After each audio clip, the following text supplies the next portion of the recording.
it's JFCMsnakes here, and today we will be doing a video on handling some of my snakes. Here at my collection we have a few different types of snakes. We have some quick ones and some slow ones. So I'm just going to go over a few different techniques to calming your snakes down and getting them out, and how to properly and safely handle them. So we'll start off with Car, the corn snake. So yeah, we'll get straight into that. Okay, so starting with Car now. Obviously he's got a very good strong feeding response. So all I'm going to do here is I'm going to take his hide off. Now he's quite well tamed. So all you want to do is you don't want to reach directly over them like this, because that is their main predator in the wild.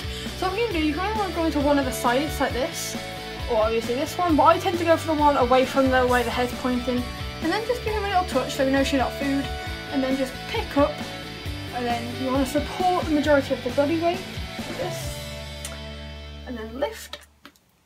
And then when you've got him out like this, you want to make sure that he's never dangling or anything, and that you're supporting all of his body weight, and that he's not going to be hanging towards the ground.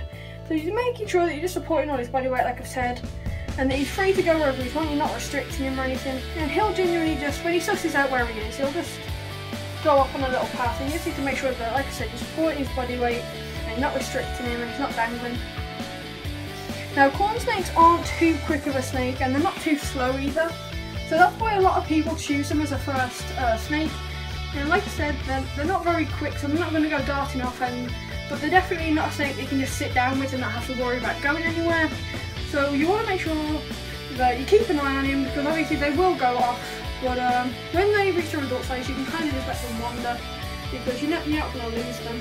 But like I said, you want to make sure that support his body weight. And now we'll move on to one of my quicker snakes, one of my milk snakes. Okay, so now we're moving on to Misa, my female milk snake. Now milk snakes are known to be one of the quicker species of snakes, which they are. And so the same rules apply for getting them out. You just want to make sure that you're not startling them, and if they're asleep, you slowly wake them up. She was everything, and she's all caught in that. So just like I said, supporting her body weight to get her out. There we go. Now milk snakes are very well known for being a very quick snake, so you want to make sure that you're really focused on where she's going to go, because these can bolt very quickly at any time. So you just want to make sure, these are very similar to corn snakes, however, like in terms of body shape. So you just want to make sure, like I said, that you're supporting the body weight, you're not restricting her, and that she can go wherever she wants to. These are, so like I was saying, milk snakes are a ground dwelling species. They like to burrow, so you don't want to be holding them up like up here above your head, because that can quite easily stress them out.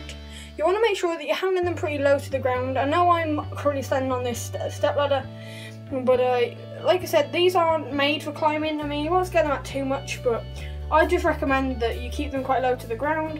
And like I said, they're very quick. If I just show you quickly here,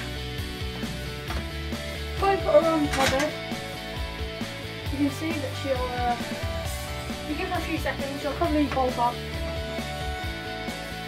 Like I said, they're a very quick species, unlike corn snakes, which will go a bit slower. But these are a very quick species of snake. So now I'll take her back and I'll move on to my new hog-nosed Peaches. Okay, so this is my new hog-nosed Peaches, and as you can see, she's already out and about. Just coming out, she thinks it's food. She's got a very good feeding response. Here, I'm just going to go and take the hide off her here. And she's quite feisty. As you can see here, she might hiss. She did the other day.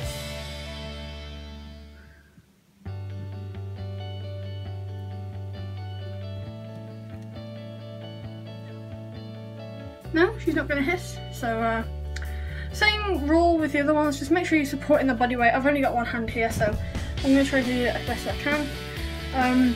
You don't want to restrict them, same, but hog-noses are known for hooding up, and they'll tend to hiss a bit. This is very normal for hog-noses, and it's actually very characteristic of them not to bite. Unlike other snakes, they'll tend to bite in defense. These will just hiss and essentially headbutt you if you're feeling a bit threatened, or they'll play dead in extreme cases.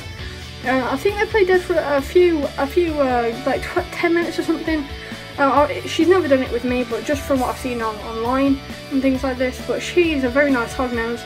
But yeah, I'll just put her back because she's quite grumpy with me at the moment, hissing quite a lot. I thought she was going to hiss then, but she was doing alright. And I'll just put her back.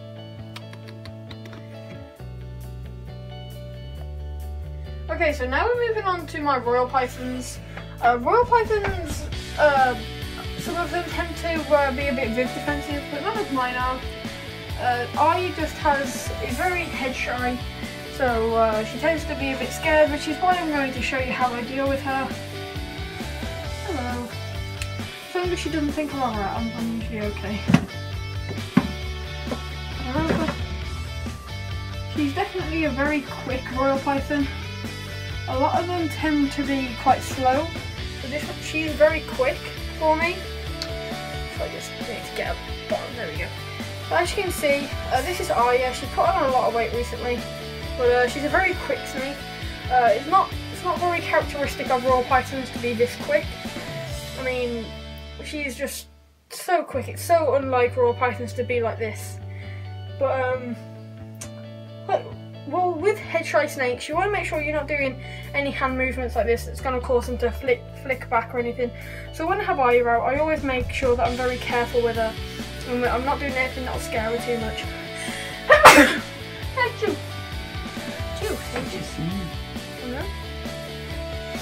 But once again, you just need to make sure that you're supporting her body weight. You're not letting her dangle, especially with royal pythons being such heavy-bodied snakes. You want to make sure that they're not dangling in the air like this, because that can sometimes freak them out. Now, a lot of royal pythons you can usually just sit down with and they'll stay on your lap for about 10 minutes. However, definitely not this girl. She's very quick. I don't know if that's due to the head shyness and her being scared, or if that's just the kind of snake she is. But Aya is one of those snakes, like I said, that'll just bolt, even though royal pythons don't usually do that. But the same rules apply, that you just want to make sure you're supporting her and not restricting her, and that'll keep her nice and safe and calm while you're handling her. Okay guys, so this concludes this video of how to handle snakes properly. I hope you have enjoyed it. If you have, please leave a like and subscribe. That really means a lot to me. We're almost at 900 subscribers, so